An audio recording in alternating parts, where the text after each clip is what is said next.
I've been on this co-host search for a minute now, so that's meant I haven't been super consistent trying to fix that by bringing in guests, which means I haven't spoke about at all really in verbally. I've wrote about it a bunch.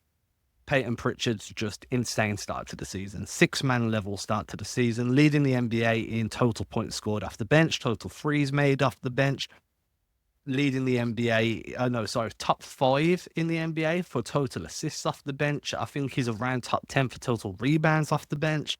Just an absolute monster of a start to the season for the dude. To me, he's been one of the most impactful members of the Celtics rotation so far. In obviously, Porzingis has been out for the majority of the year. Jaylen Brown missed a couple of games. Jrue Holiday, that's a conversation to have within itself. But this Pritchard kind of emergence, is that something someone outside of the Celtics like fan base was you expecting this kind of explosion? So I think I've come kind of full circle on it, where I remember maybe 18 months ago when I think Peyton put in not necessarily a trade request, but he said, start playing me or I might want to move on a little bit. And again, I remember Bill Simmons saying, this guy can play. If this guy was on the Utah Jazz, if he was on the Brooklyn Nets, he'd be dropping 25 or 25 every night. And listening to Bill, you just think, that's ridiculous. That's some classic Celtics homerism there. He always profiled as a feisty player, as a really great shooter, and obviously had this sort of stellar college career as well. But I think maybe you could start to see flashes, definitely like post All-Star break last season, where the Celtics started to rotate away from that sort of nailed on starting five. They'd let a guy like Jaylen Brown, they'd let a Jason Tatum, they'd let a Derek White have a night off, and Peyton would come in and have this sort of much larger role. And I think it maybe hinted to us that something was coming, but the transformation in aggressiveness, I think, is what's really opened it up for Pritchard, because every season before this one, his sort of 3-point attempt rate was around the 60% mark. And this year it's at 78%. So 78% of the shots that he's taken this year are threes. He's got a 67% true shooting mark, which is Clint Capella-esque. That's not the kind of thing that your 6'1" point guard does. He's putting up 15 threes per 100 possessions. And I looked, it's like almost tied with Steph Curry. So the aggressiveness is the thing that's really impressed me. And just from an efficiency point of view, there really aren't too many players in NBA history that have been this height, that have been this efficient. So no one saw this come in, but I think that there were maybe hints along the way. For me, a lot of it's down to comfortability. Look, if you look at the way his role has evolved since Ime Udoka. So when Ime Udoka was there, I remember very vividly, Udoka made a comment in a press conference, like, I want Pritchard to develop as a screen and pop guy. I want to use him as an inverted screener because we can create mismatches, and he's good enough to be able to fire off the catch. Now, part of that was Pritchard was still young, and I felt he was very heavily predicated to only be able to create for himself off pick and roll offense. He needed a screen to be able to create separation just because he had a great top speed, but he hadn't learned how to control that burst as much. So the separation wasn't there, and off the dribble scoring wasn't there. Yeah. Now, over time, Pritchard has developed his ability to, like, Luka Doncic calls it the slow step. Pritchard's developed a slow step. He's developed a little bit more body control in the way he cycles through gears, building up speed, lowering speed. But then this summer, coming into the season, his words were, I've been working heavily on adding a pull-up jumper to my game, being able to just pull up off the dribble and shoot, and being comfortable in a role where you know you're going to get minutes every night because he was like the seventh guy last season behind Al Horford, who was the sixth man when Horford wasn't part of that double big starting lineup. With Porzingis out to begin the season, Pritchard knew he'd be stepping into a six-man role. And I feel like he's cemented that now just because of the way he's playing. But that comfortability coupled with the gradual improvements leading up to being able to shoot off the dribble, it makes sense that his 3-point percentage or total 3-point percentage in terms of volume has gone up, because now he's finding pockets that he couldn't find before because he wasn't comfortable pulling up off the bounce. Yeah, and I think that's really applied to his catch and shoot game as well. You develop that pull-up jumper, but really it can also lead to a real sort of advancement in how aggressive you can be off the catch as well, because you're comfortable not having your feet set. You're comfortable not being in those ideal conditions. You're not PJ Tucker waiting in the corner for the ball to swing to you. And in order to get as many threes as Payton gets up, you have to take not ideal shots. And like you said, Adam, if he's committed to this idea of the pull-up jumper, not only are now it's just 80% of his 3-point mates have been assisted. Last year, it was actually closer to the 86% mark. So he has incorporated a little bit more of that pull-up 3-pointer, as you've alluded to. But I think it just means that when you're not comfortable, when your footwork isn't right, when there's a guy in your face, when the shot clock is winding down, he's obviously famous for the half-court heaves. I don't know if we can even call them heaves anymore. It just really lends itself to being able to be so aggressive. And I really think it just fits the mantra of this Boston Celtics team. Talking of footwork, I've got two things I want to point out here. First of all, talking of footwork, I really like the fact that he's incorporated the James Harden double step back. Because every time I see it, it throws me back 5 or 6 years where Harden debuted that step back. And it was like, people were so confused. No, that's a travel. And Harden's like, no, it's not. No, it's a gather on the first step back, then it's a step back. And it gets a bit confusing because the timing has to be right for the gather step to count that way. And a lot of the time, refs are probably going to let it go because it looks nice. And if it's Payton Pritchard, you want him shooting that shot, whatever it may be, right? They're going to be far more lenient with Harden than they are with Pritchard. But that addition, in terms of being comfortable, knowing your role, having a green light to do that shit, and double step, and then being comfortable to shoot off the dribble into a double step back is ridiculous. And the fact that it's become a staple, more so now when I'm watching it, I'm like, that's the Pritchard double step back, not the Harden double step back. I'm loving that. The second is, and I've been looking at this through a lens of, I don't know if you read it, but Dante DiVincenzo had a really good interview over the summer where he's talking about the main takeaway he learned from playing with Steph. And in terms of his 3-point volume and his accuracy on the volume. And he was like, I learned that it's not about where your hips are facing, but it's about how quickly you can square your shoulders to the rim.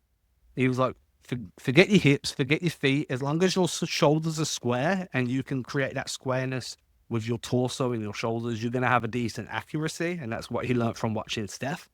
Pritchard, I'm sure, listened the hell out of that interview, went back and watched some Steph and DiVincenzo tape, because bearing in mind, DiVincenzo had a similar breakout from perimeter last season. Yes. And incorporated that into his own approach throughout the summer, because his body mechanics in terms of the way he is contorting to get his shoulders lined up a bit more is night and day to what it was, even last season, 18 months ago. I had Dave Love on my podcast. And for those that don't know, Dave is a great guy in the community. He's a NBA shooting coach. He's been doing it for about 20 years. Came on the pod in like the first week or so of the season, and we spoke about the mental side of shooting development. And the thing that we really got into that I liked, if anyone is a golfer out there and you've ever had a golf lesson, your swing thoughts, right? Because if you want to think about, my knee needs to be bent here, my hands need to be going back at this pace, I need to make sure that my eye's on the ball. If you're thinking about everything, you're going to be paralyzed and you're never going to swing your club.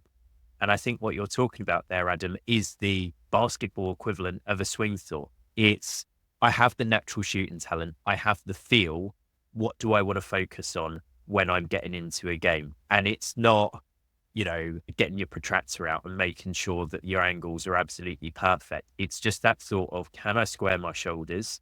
Can I feel confident? And I think so much of it is, I'd love to really be able to figure out how much of it is the physical process of that squaring of the shoulders, how much of it is feeling like in your head, I've done that thing I need to do to be confident in my shot. Now I'm going to let it slide. If that makes sense. No, that makes perfect sense, because again, it comes down to comfortability, feeling comfortable. And I like to try and do this. I like to go from really technical conversation into the most simplistic way of saying it, because I feel like the spectrum's so large in between that people can sit wherever they want and just do that research to build where they want to build, if they want to. But I agree. I think me personally, as a terrible golfer, absolutely awful.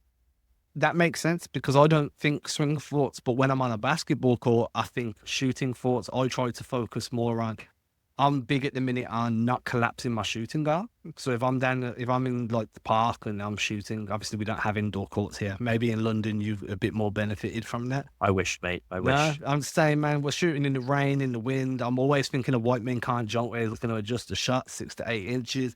So I'm like, right, I don't want my shooting arm to collapse backwards, right? I want to keep that 45-degree angle. So no matter what I'm pulling up from, if I'm pulling up off a crossover, if I'm standing stationary, if I'm just however I'm shooting at that moment in time, all I care about is I don't collapse that arm. And once that becomes natural, I'll start focusing on the next thing that I want to tweak and the next thing.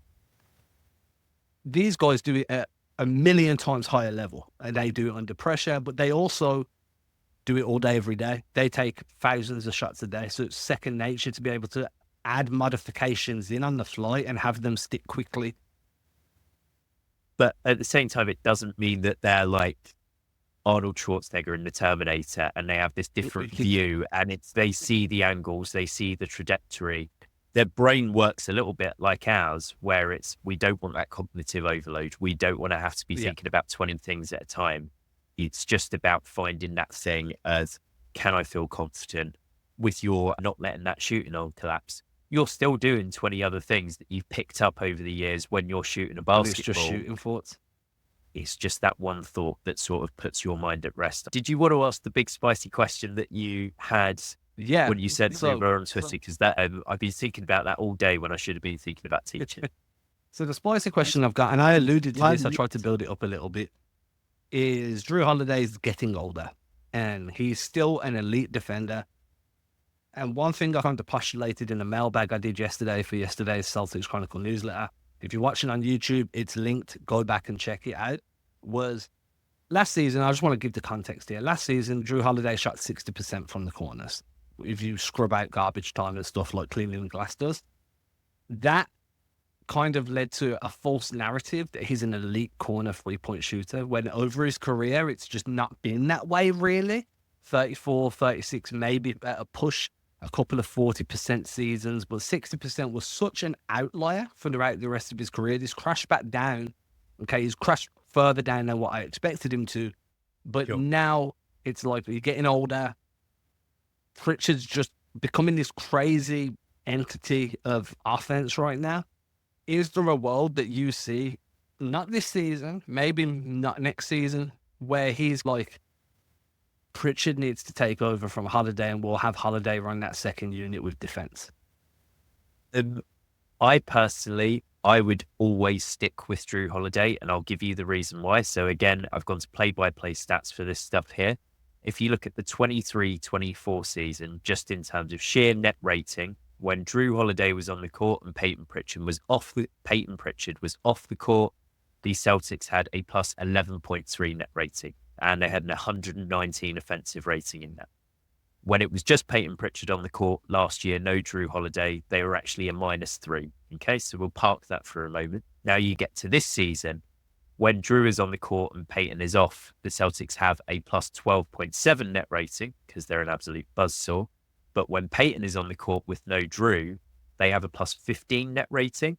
So we've really seen a swing in how they're having that on-court impact. My issue is that the defense gets a lot worse when Payton is on the floor. Yeah. And I think that when you look at this team from an identity point of view, and when you look at it from a postseason point of view, I love that Jrue, until he hangs it up, is going to be able to give you that we really don't know who to attack out of this starting five. And I think that you have such a fantastic offensive floor. When it's Jrue Holiday on the court this season, no Payton Pritchard, you're looking at 119 offensive rating. That's nothing to sniff at. That's great stuff. I would rather maintain a lower offensive ceiling, but a higher defensive one. And basically, don't give a coach an easy way out in a playoff series. Don't say, let's go and target Payton Pritchard 30 times down the floor. Have him be that sixth-man maestro. Have him actually run the show a little bit. And trust a guy like Jason Tatum to run the show with the first unit. And let Jrue Holiday evolve into really just being that fifth starter, almost in a way that we're seeing Nick Batum do over the years. Yeah. Just be that super fifth starter. I don't care if you're putting up 7 points per game. You're just doing all the right things and you're not leaving a chink in the armor. Okay, so I completely 100% agree. I feel like I was trying to trip you over a little bit there. Mainly just because no one's going to get angry at the NBA generalist making a wild claim, especially if I've set it up for you to nut down. There's going to be a lot of happy Celtics fans listening here. Okay, we avoided the stupid, silly segment of the conversation. What what I will say is, in terms of defensive identity, I 100% agree, and I've wrote about this a bunch. This team, for all the accolades they get for being an offensive juggernaut, which they are, there's no denying that they're probably, arguably, unequivocally, whichever word you want to use, whichever adjective you need, they're the best offensive team in the NBA. What separates them is their commitment on defense. Maybe not so much over the first quarter of this season, but that's an anomaly. No one's been helpful. The starting five from last season has played 100 and I think it's 144 possessions together so far.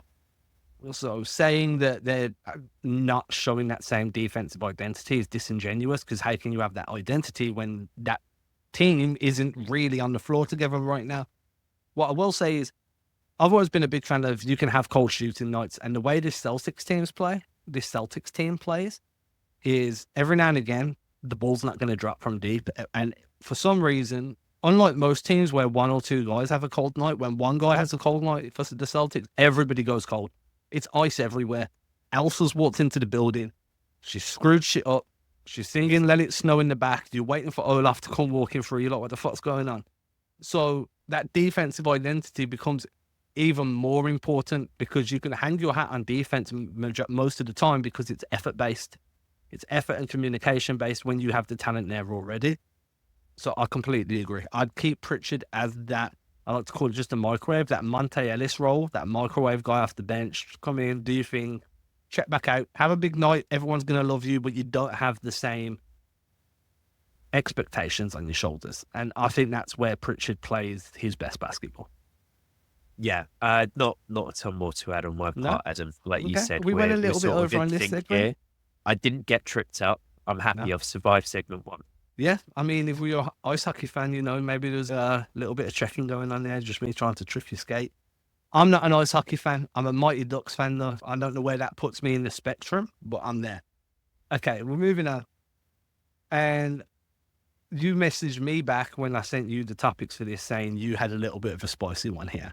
And so this isn't me trying to trip you up anymore.